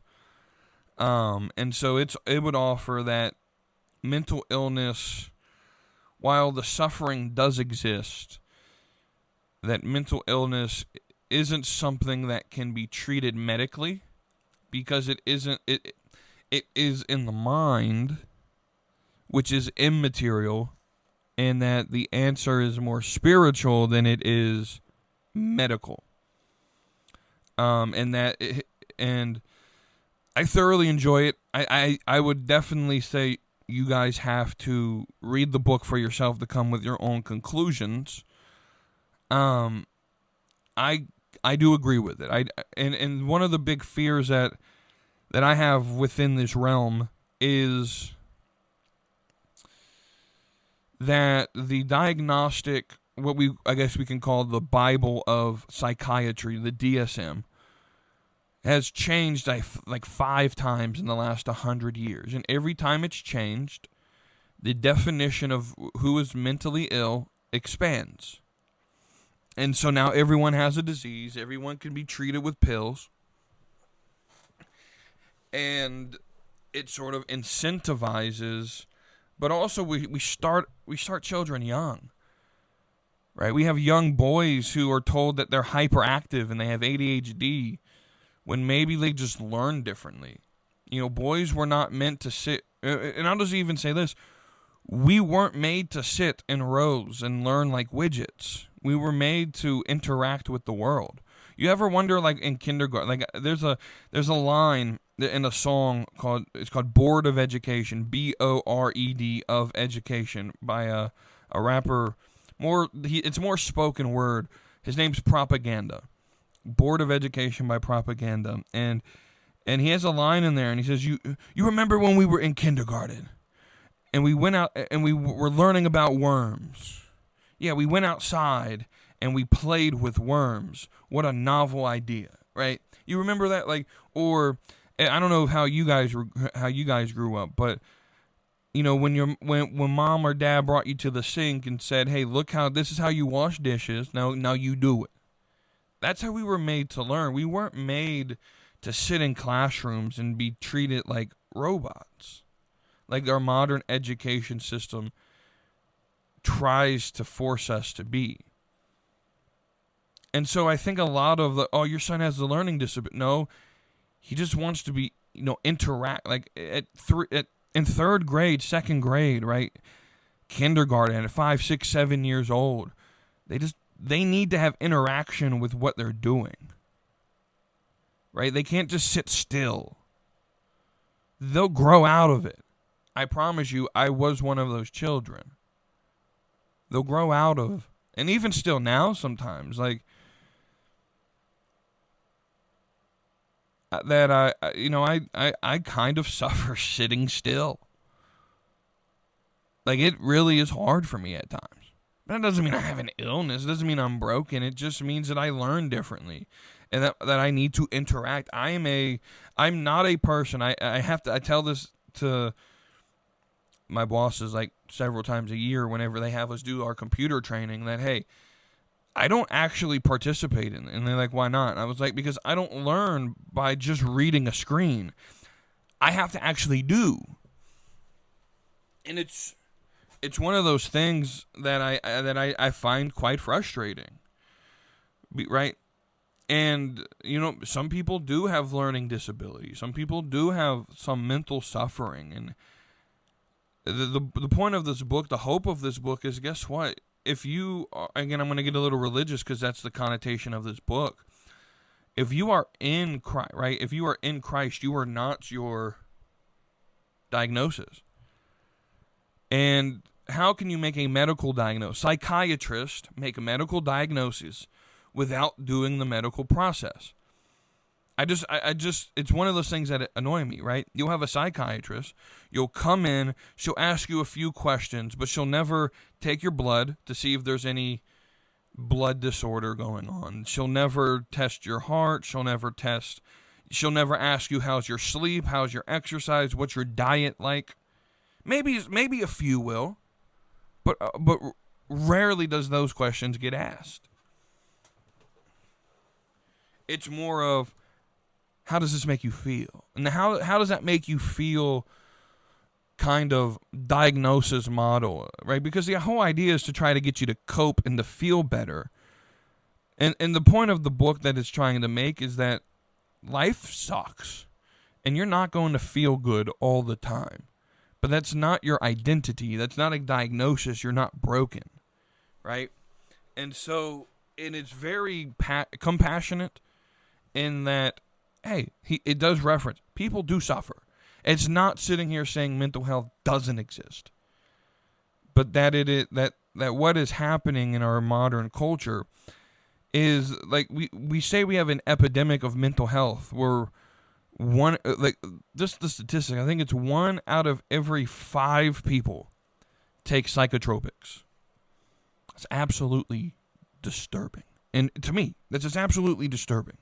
1 out of every 5 people take psychotropics for either ADHD, anxiety, depression, some sort of, right? And we don't even know realistically, like, what they have. They're definitely not diseased, because the mind being immaterial is not something that can be diseased. It's just, and this is just my opinion, that a lot of what right? So we say your child has ADHD. Could it be that he's overstimulated because since the age of 2, he's been given a tablet to use and he just needs to go outside and play? Could that just not be a solution? I don't know. I feel like just modern psychiatry is out there to make money and to sell pills. And the therapist sort of, right? Because a lot of times to see a psychiatrist, you need a therapist referral. And the book doesn't say it, but, and I don't have any evidence to prove this, but I kind of have this feeling that a lot of therapists are getting kickbacks because they can't prescribe medicine, but they can give the referral to the person who does. And so I imagine there's some sort of kickback system. If I'm a psychiatrist, hey, you keep referring people to me, the more that I put them on pills, the more money I'll give you 10% or whatever, right? I don't know. I can't prove it. I don't know it. It's kind of, but I just want to talk about that. Our current mental health system, our therapy culture, is making people worse. That's making people worse. And that, to me, just proves that it actually never was designed to work to begin with. It was designed to create permanent patience. That's just how I feel. Like I said, controversial takes. But we will end this. We got 3 questions from Kara. And then a question from B Master that we will answer. So from Kara, we'll do hers first.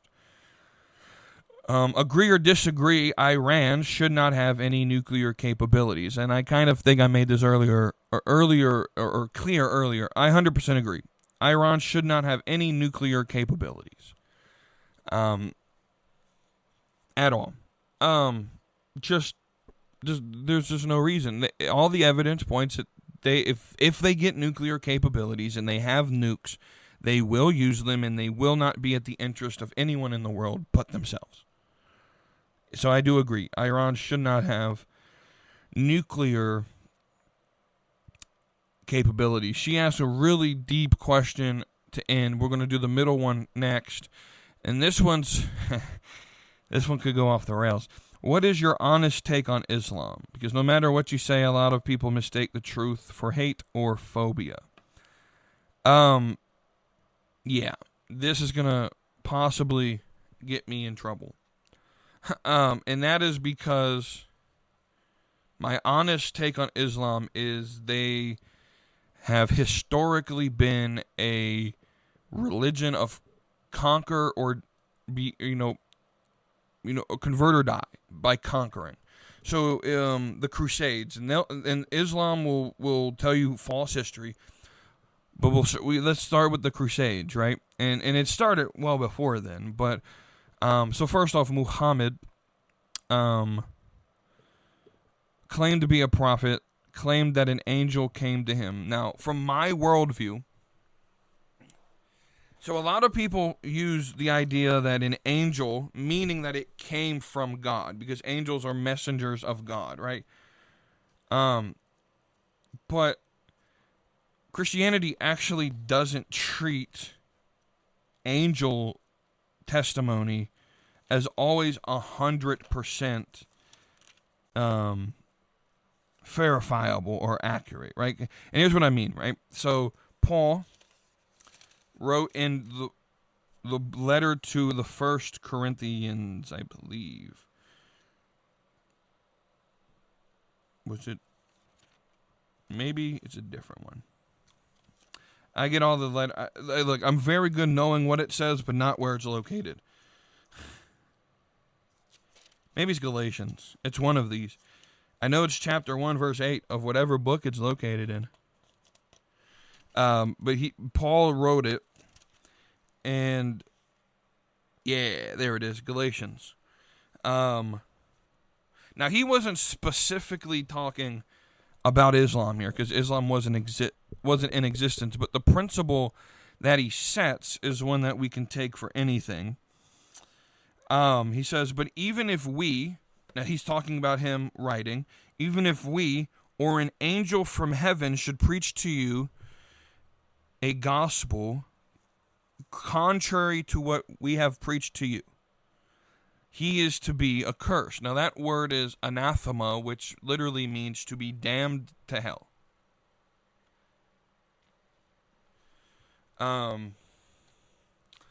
And so what Paul is saying is, we've taught you the truth of what the true gospel is. Anyone that comes to you, whether it be us ourselves or an angel from heaven, if anyone comes to you and tells you and preaches to you a gospel of anything than what we have already told you, he is to be anathema. He is to be damned to hell. I don't believe Muhammad spoke to an angel. I believe he spoke to a demon, and preached a false gospel or a false religion. And I can tell you, because of the fruits of that religion, since even Muhammad himself, has always been violence. It has always been convert or die. It has always been a nation or a religion of conquering. And they've gotten very good at conquering nations. And this is exactly how they conquer nations. They come in to a nation in small amounts, and they sort of play along as the friendly, peaceful, we just want to, live our lives, peace, love, happiness, right? In small numbers. Eventually, it'll get to a place where they claim victimhood. They'll have laws made to protect them. Eventually, first off, they reproduce like rabbits. I think I brought this up a couple weeks ago. Every single state in the United States is under the reproduction numbers that would essentially, meaning I think you need 2.1 children per woman to reach, society-sustaining, culturally sustaining reproduction. Every single state in America is under 2.1, meaning there may not be future generations. Now, what we do know, if we do these numbers within religions, Christianity is under the 2.1, which is kind of sad. It's kind of like a command. And now, I want to be cautious with this. Because not everyone is called to be married or have children, right? So, but for those who are married and are called, like you are commanded, like you have a creation mandate as a Christian to be fruitful and to multiply. I feel that is a creation mandate. And I think even for the, I joke around sometimes, how can young Christian men, and now I'm speaking as someone who's not married and who doesn't have children, but I also believe that, but there's I'm going to be honest, there's a desire for that. These hoes ain't loyal. And more, just be more serious about this. I'm very picky. And I have standards, and it's hard to find a Christian conservative, and that's all I really want, Christian conservative. We can differ theologically in some areas, but there are some like no-nos that I'm not going to give up on, and Christian conservative is one of those. Like we have to have some beliefs that are, like I'm not going to, it's hard to find someone in my generation that's a woman, like a biological woman, and not a radical feminist who wants to destroy the oligarchy and the patriarchy. Like, I don't want that. Those are miserable people to be around. But, anyway, back to Islam, right? So, since the foundation of Islam, it's always been, right? So, but they'll come in, they'll play nice, they then reproduce, they get a mass amount of people, then they start playing the victim. Homophobia. You hate me, or not homophobia, excuse me. Islamophobia. You hate, you hateful bigot. They start playing the victim. And then eventually, they start running for office, taking control, inserting Sharia. We're seeing this in New York City. We see it in Dearborn, Michigan, where they start to take over at a critical mass. And then we see this in Europe now. We see it in, I mentioned Indonesia earlier, where Indonesia is in Asia. they're Asians. It used to be a thriving Christian community, by the way. But now mostly Muslim. You see it in Europe, in London, even, where I guess it's okay for Muslims to rape women on the street, not get jail time for it. But if you post something hateful against your government and you in the UK against the rapist, you get jail. This dude's literally been arrested like 4 times for posting hateful comments. That's insane, dude. I don't have a very positive view of Islam. I'm just going to be honest with you. It's not a religion of peace. That is propaganda.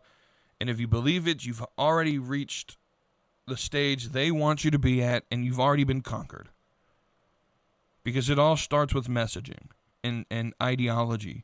And if you've bought that, if you bit into religion of peace, you've already been conquered. And my fear is, I mean, we are April, May, June, July, August. We are 6 months and 5 days away from the 25th anniversary of 9/11.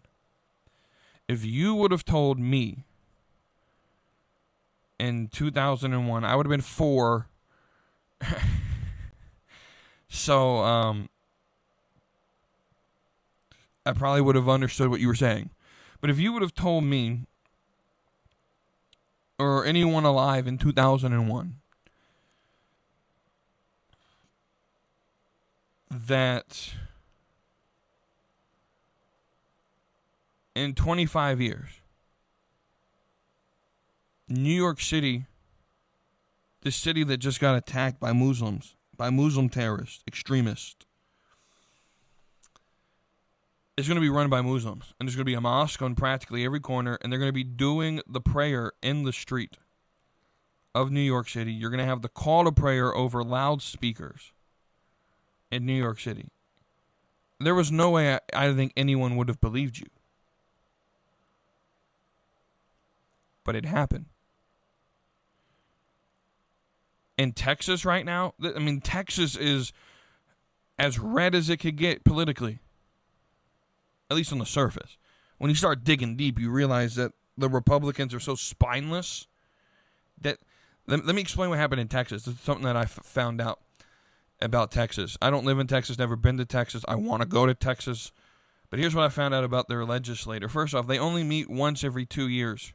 Like, they're only in session once every 2 years. So what I'm saying is they're electing state senators who I think run on, 4-year terms. And they're only in session half the time of their elected term.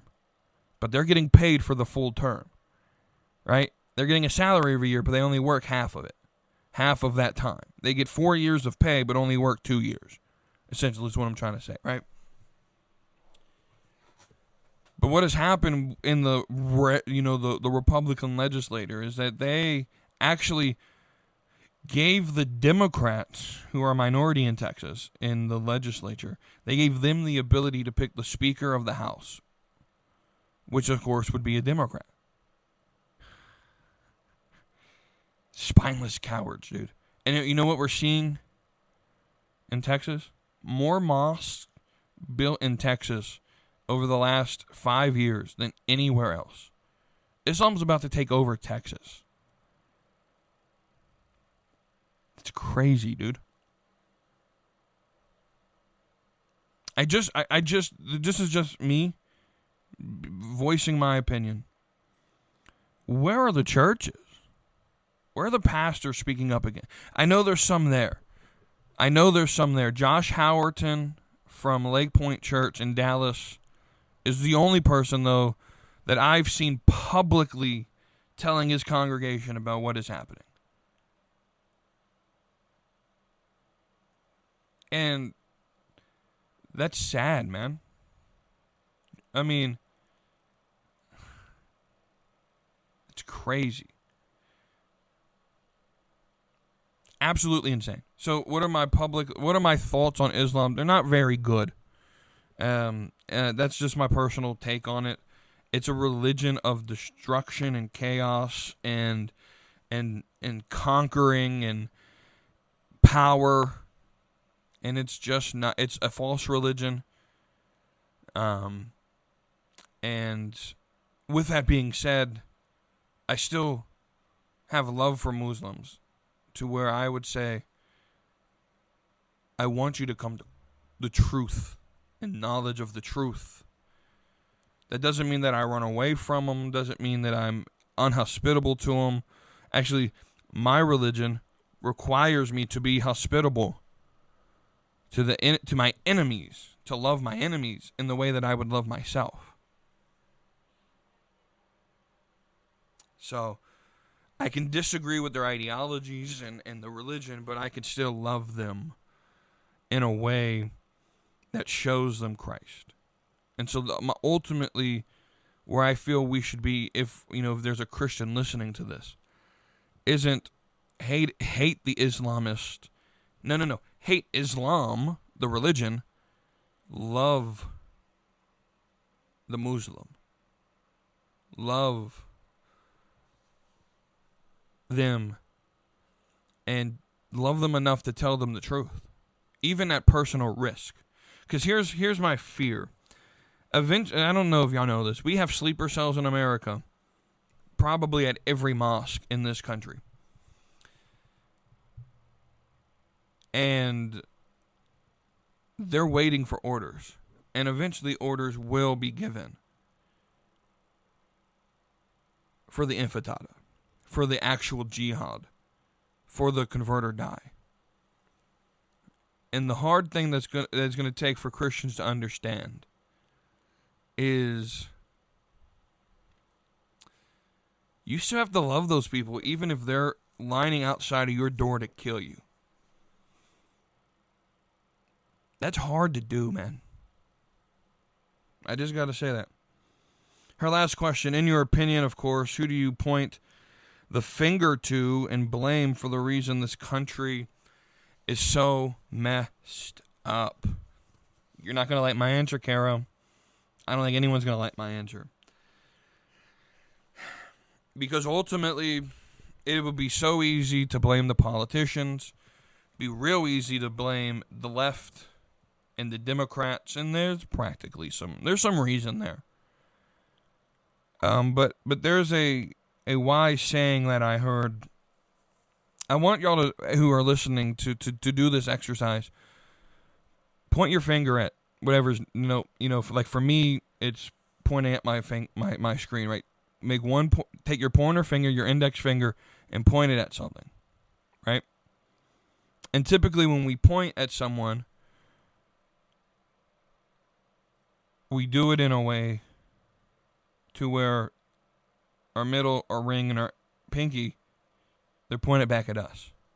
And I was given this information that a lot of times when you try to blame someone else, you point the finger at someone, you got three more pointed back at you. The problem with America, as bad as the elitism is, as bad as the politicians are, they're not the problem. The problem is the people. We're the problem. I told you weren't going to like this answer. Why are we the problem? Because most of us are just as spineless as the people we elect. There's a saying in politics, who a nation votes for typically reflects the morals of the people who vote for them, right? So if your governor, Kara asked the question, she lives in California. Gavin Newsom is a reflection of the people who voted to put him in office. In Iowa, Kim Reynolds is their governor for now, until November. But Kim Reynolds, very good governor, is a reflection of the people who voted to put her in office. Ron DeSantis is a reflection of the people who put him in. Donald Trump is the reflection of the people who put him in office. You tend to learn about the morality of the country when you see who they vote for. The issue is not the politicians. The issue is us. We're too comfortable. Most of us, and I'm going to include me in this. I'm not better. I'm not immune to this. Most of us are comfortable, lazy, don't want to lose that comfort, spineless, afraid to speak the truth. Now, I'm going to take myself out of that one. Y'all know I'm not afraid to do that. Afraid to speak the truth, afraid to stand up for what they believe because it will cost you your comfort. The problem with America is the people. Who you vote in shows a lot about who you are. This is why I've always voted for policy over personality, over endorsement. I want someone who's going to run on policy that reflects what I believe. And I think I'll leave it at that. I think I got my point across. The problem is us. America. I said America earlier. Earlier I said America is the greatest experiment. Well, in what? In self-governance. A government of the people, for the people, by the people. But that means that the people needs to keep it. And what we've done over the last 150 years is slowly but surely given the control of the people to the government. We want a nanny state. We want people to take care of us. We don't want to be responsible. We don't want to be good citizens. We don't want to be active in politics. We don't want to, get uncomfortable. We want to just enjoy our sports and enjoy our creature comforts.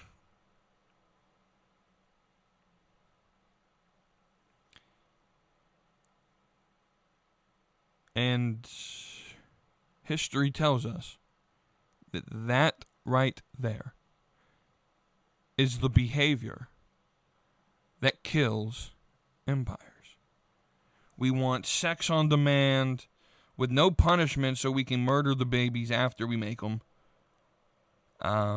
We want, we want bigger and better and flashier. We want comfort on demand. We want everyone to coddle to our feelings. And I know there's someone out there saying, "Oh, it's not me." No, you too. There's a preacher. His name is Paul Washer. One of his famous quotes that sermons that I remember is he was going in on people and on the culture, and the crowd started applauding. And I don't remember exactly what he said before the applause.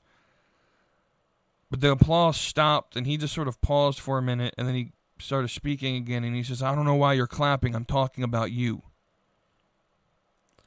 There's someone out there saying, get them, WeTooDeep. Yeah, you tell them. No, I'm talking about you two. And I'm talking about me, and I'm talking about all of us.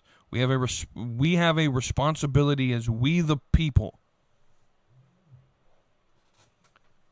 to be active participants in the political cycle.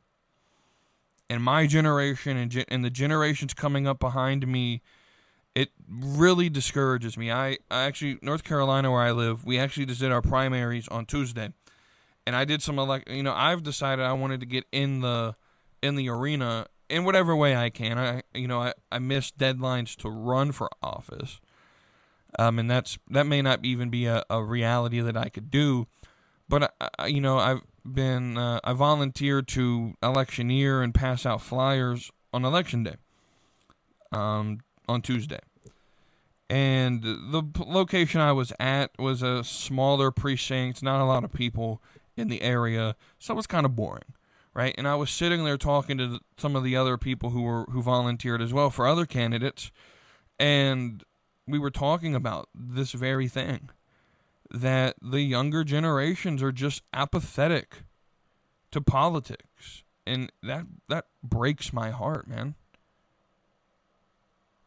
I mean, we're celebrating 250 years of America in 3 months. July 4th will be 250 years. And it hurts me to say, I don't think we even got another 50 left at the rate we're going. I don't think America sees 300. And there's part of me that believes I don't even know if America sees its to 260 years.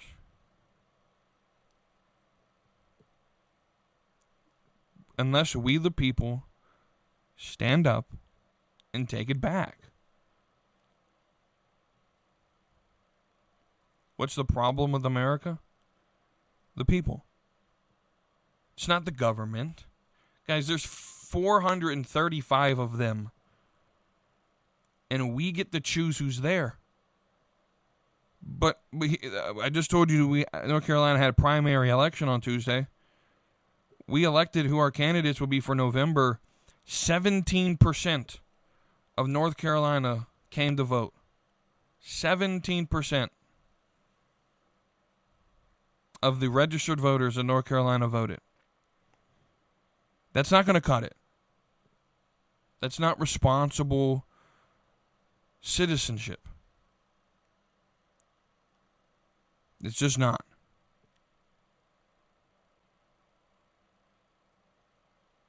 %17.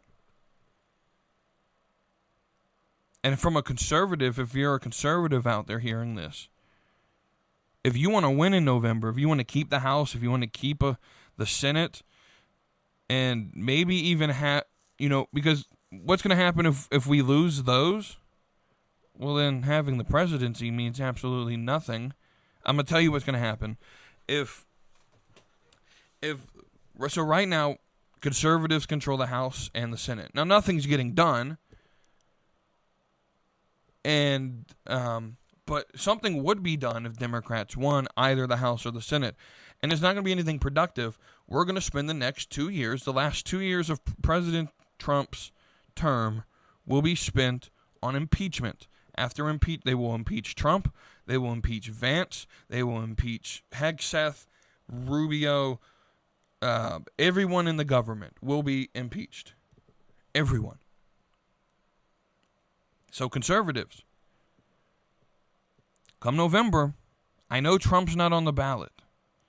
And I know I know midterms and local elections aren't fun. And it's hard to find information on guys, do some work. It takes literally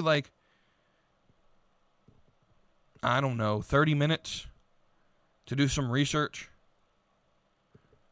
It just requires you to give up some comfort and to reprioritize what matters to you. And if you truly care about the life you live here, because here's sort of the irony of all of this. Our comfort is what's going to kill us, because we are so comfortable we can't even stand. Guys, I don't know if you know this, but eventually our economic bubble that we're in and the debt that America has, it's going to pop, and we will have another Great Depression. And everything that y'all work to have and everything you guys have that are creature comforts to you right now will disappear. And the only way to stop that is to remove these comforts and maybe suffer for a little bit and to fight to preserve America. There's a saying, Hard times create hard men. Hard men create good times. Good times create soft men. Soft men create hard times. That's the cycle. We are in the soft men create hard times point of the cycle. And I don't know about you, but I think America's worth fighting for. I really do. It's the greatest country to ever exist, the greatest experiment in government. No one's ever tried it. No one's ever done it. But America, this land we call America, is the only one that's ever tried our version of government. The amount of freedoms that we have secured and the amount of good that America has done for the world will be gone. Guys, if America is gone, the world is gone. This is why they're fighting so hard, because in order to get a one-world government, which I actually believe is they want a self-sustaining or self-fulfilling prophecy of a one-world government, and in order to do that, you have to destroy America, because America is the protector of the world. As much as we don't want that to be the case, America is the protector of freedom around the world. And if they remove America, if they conquer America, well, there's no one to protect the world. We must fight. We must be citizens. That's just the reality of this situation. It's just the reality. All right. Well, so again, to summarize my answer, who's the problem? We are, the people. And then finally, our last question, asked by B-Master. It's a picture. It says, who's the least funny of these four people? Jim Carrey, Eddie Murphy, Chris Rock, Adam Sandler. So I'm going to go ahead and say this. Eddie Murphy and Adam Sandler are safe. I will never eliminate them. Eddie Murphy might be the greatest movie and stand-up comedian, because there's two different ways you can look at this.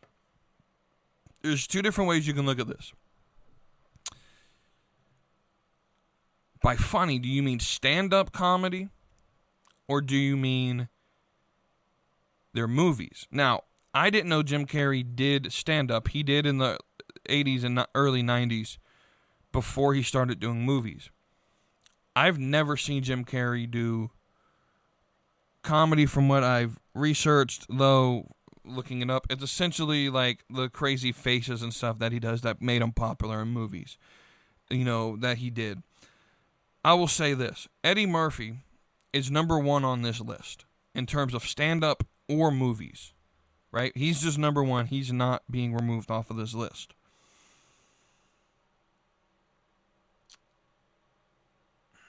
Chris Rock is very good stand-up.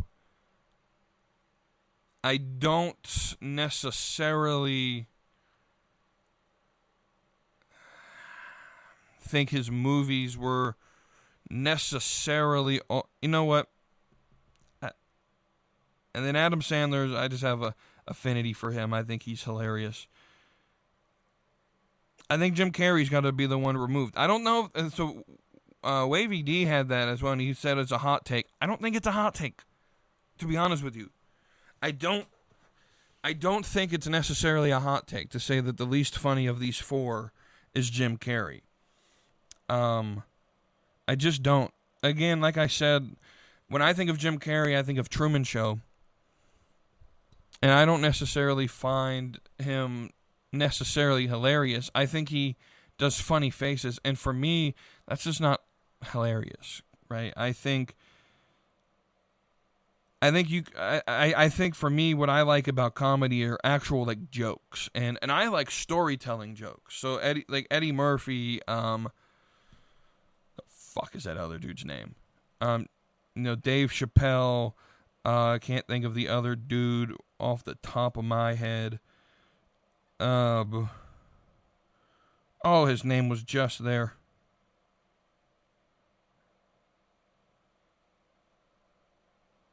Richard Pryor. That's who it is. Richard Pryor type comedy is hilarious. To me, I love that, right? Eddie Murphy. Bernie Mac, even. I think would be somewhat hilarious. Like the storyteller type comedians. But more specifically, like Eddie Murphy, Richard Pryor, Dave Chappelle.